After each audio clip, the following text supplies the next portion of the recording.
23 სექტემბერს 17 საათზე კაფეში წიგნის სახლი ბახტრიონზე ლიტერატურული კონკურსში ლილე 25-ის გამარჯვებულთა დაჯილდოება გაიმართა. ლიტერატურული კონკურსი ლილე 2017 წლიდან იმართება.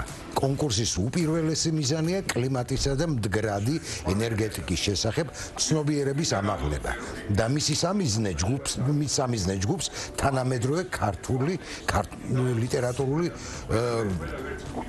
ლიტერატურული მოყვარულები წარმოადგენენ. ლილე 2005 ჩატარდა დევიზით ევროპა ცნობიერების ფორმაა და არა გეოგრაფია. ლილე 2025 ძალიან საინტერესო კონკურსი იყო.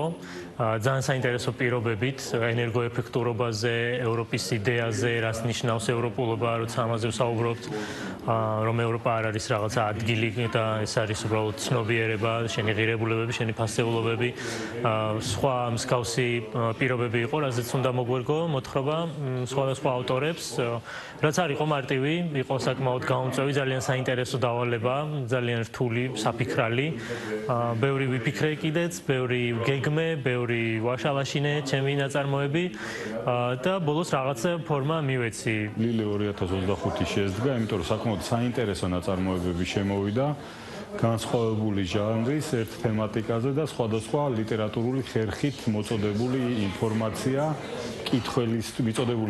მკითხველისთვის, რათა მათ მარადიულ ღირებულებებზე, რაც დედამიწა და მისი დედამიწაზე სიცოცხლე, ამაზე ვიზრუნოთ თვითონმა ჩვენთაგანმა, თვითონმა მკითხველმა. ამას ეძღვნებოდა ლილე, რათა მკითხველებში ცნობიერება გაზრდილიყო და მიგვეცა კიდევ ერთი მიზეზი იმისა, რომ ამ საკითხებზე დაფიქრებულიყვნენ და მიხარია, რომ ეს შედგა, იმიტომ რომ ვფიქრობ, რომ თანამედროვე მწერლების კარგმა კოჰორტამ მიიღო მასში მონაწილეობა. და კიდევ ერთი ძალიან სასიამოვნო